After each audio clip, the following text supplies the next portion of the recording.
Now, I don't know a lot about this. I just was kind of curious about Switzerland because apparently those guys have their own weapons, civilians, citizens, and they're required to keep them there. And it's an extremely well-kept country, and a lot of elites go there as a hangout, do planning.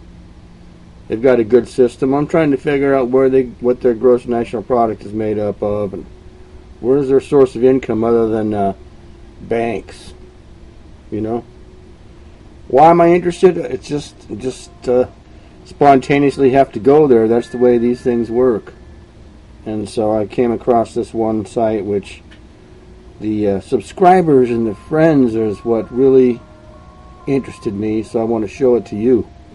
You go check it out, see for yourself, see what you think.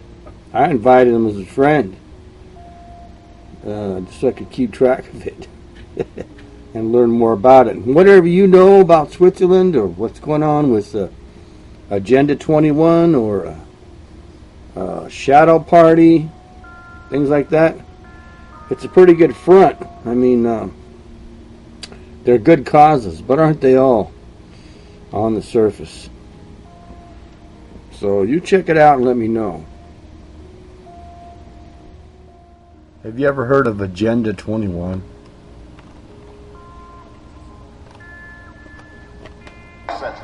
The world is marching forward at this enormous pace. How do we make sense of these complex issues? It's pretty interesting. How do we harness the power of new technology? Encourage energy efficiency. How do we build this rich ecosystem? We need another level of innovation. How do we do that? Well, we do things differently.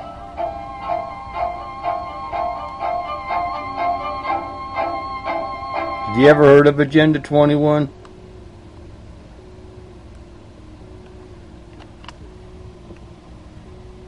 Have you ever heard of a shadow party?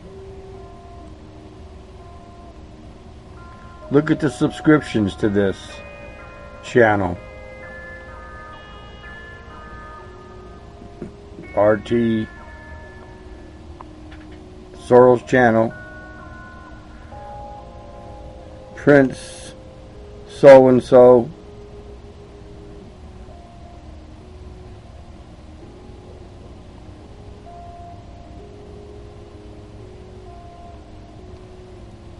if you haven't heard of Agenda 21,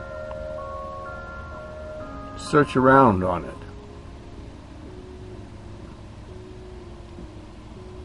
See where this is happening? Incorporated in 1971, based in, oh how surprising, Geneva, Switzerland. Interesting, huh? Check it out.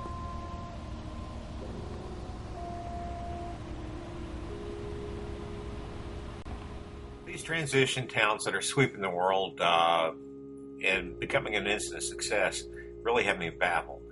First off, they were started in England by this guy. And this guy seems to be infatuated with peak oil. And that seems to be the basis for all the transition networks that are sprouting up, life after oil.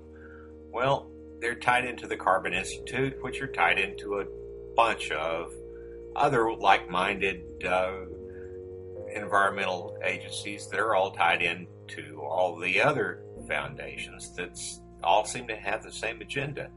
And that's basically taking your land away from you.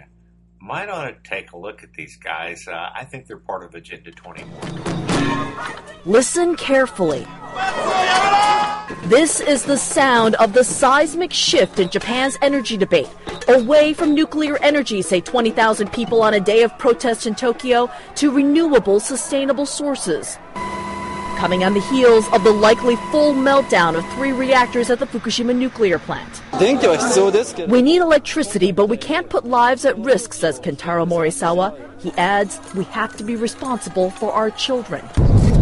Japan's energy for the next generation may be here, in this empty lot, just the size of 4 baseball parks. It doesn't look like much, says Accenture's managing director Yuji Nishimura, but don't be fooled. So this is the future.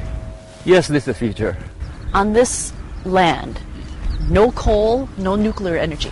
No nuclear energy. No coal.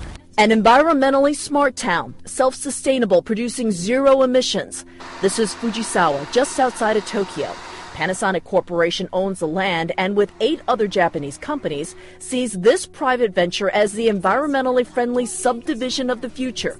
1,000 households connected on a smart grid designed to be green from the ground up. Houses built to reduce carbon footprints like Panasonic's Eco House, which serves as a model for the smart town's homes. Is this the primary change in the Eco House? そうですね。 Yes, it's here, says Hiroyuki Morita, in the rooftop solar power panels, lithium battery power storage, and energy-saving designs in every appliance and corner of this house. Morita calls it the beginning of an energy revolution. How much changed after the nuclear crisis began? We used to think of getting energy from one single big infrastructure, he explains, like the Tokyo Electric Company's nuclear plants. He adds Japan's earthquake and nuclear crisis changed everything. People want to get energy on a smaller individual scale. But that's easier said than done.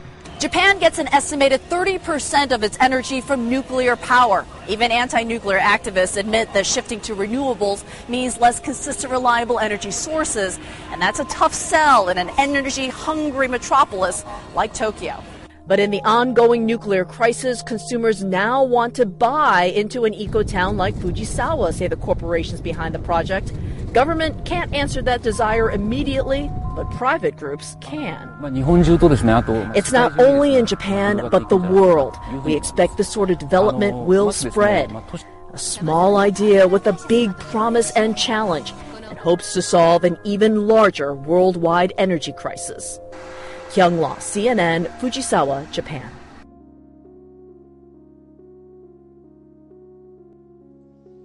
If an evacuation were necessary, both cities would send police or firefighters through the neighborhoods to warn residents, Crater Lake plans to sound a siren, and both communities will notify the news media to get word out. Omaha also plans to use social media outlets. And it's probably things like Twitter and YouTube and stuff like that. The Longs, like others living nearby, are counting on a very important neighbor, Eppley Airfield, to protect them. Officials at Eppley Airfield are spending millions in their battle with the Missouri River, with most of that going towards pumping out groundwater seeds coming up through the ground, and rainwater. You can't fight it when it comes up through the ground. Suppressing sand boils and reinforcing levees. I think that was supposed to be sandbags. My opinion is that we're too close to the airport to 21 stuff. There's an article out of American Thinker that's very well documented, a purposeful flooding of America's heartland, and it gets into this year despite more than double the usual amount of mountain and high plains snowpack and even ever-present risk of storing and strong spring storms.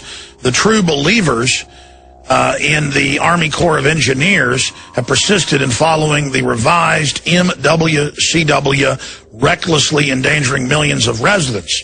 So they didn't early on allow the floodgates to be open on these highland lakes and mountain lakes. They let it build up, and then once the spring storms came, they released it all at once. Missouri Senator Roy Blunt agrees, calling the management plan flawed and poorly thought out. No, it's not poorly thought out. Senator Blunt characterized the current flooding as entirely preventable and told reporters that he intends to force changes to the plan. Greg Palivka, a wildlife biologist with the Corps of Engineers in Yankton, South Dakota, told the Seattle Times that this event will leave the river in a much more natural state than it has seen in decades. And they have links to all this. So this is about see, they openly, with the rewilding, want to get rid of dams. And they've said that. You've heard that. You've seen that. But instead what they're doing is they're now just not using the dams. Or they're letting the water build up and then releasing dangerous amounts of it and then talking about, well, this is natural. You shouldn't be living in a floodplain. I know a lot of folks live on the lake, but even in hilltop houses, 200, 300 feet above the lake. And these areas have never been underwater. in modern times, and then they're like, well, you got to pay extra stuff now. It's just like Obama saying you've got to buy insurance. It's just a scam. They just order you as a form of taxation to the private corporate interest. Let's go to this Fox News clip. And again, if Fox was more like this all the time, I'd support them. It shows a real war inside the elite covering what the rural affairs agenda and this new council really does. Here it is. You'll find that they've also asked for the right to imprison farmers who wouldn't keep books as prescribed by the federal government. The Secretary of Agriculture asked for the right to seize farms through condemnation and resell them to other individuals. And contained in that same program was a provision that would have allowed the federal government to remove 2 million farmers from the soil.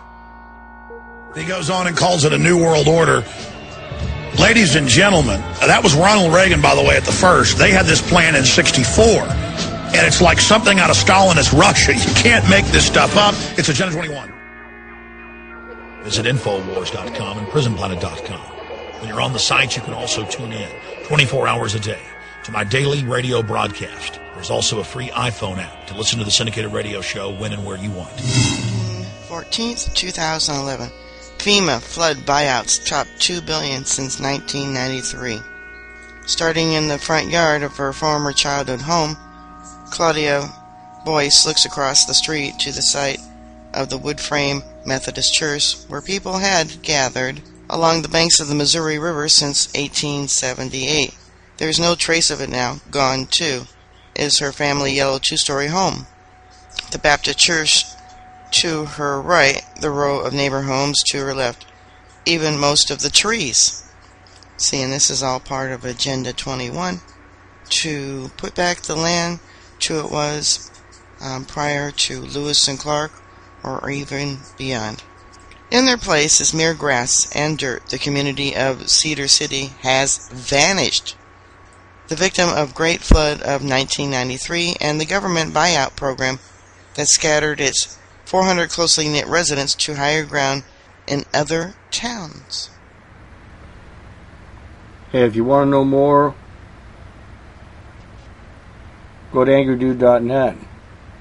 There's Agenda 21 PDF file right there.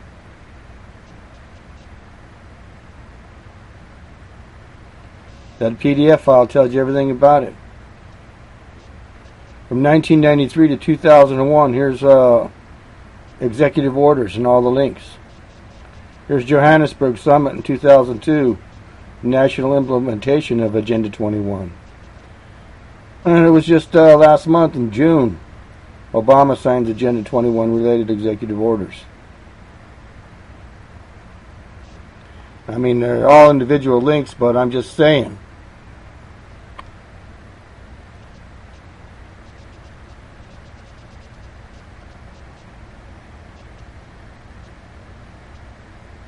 It's angrydude.net. Agenda 21. The link's right there on the home page. Toward the front. Am I happy about it?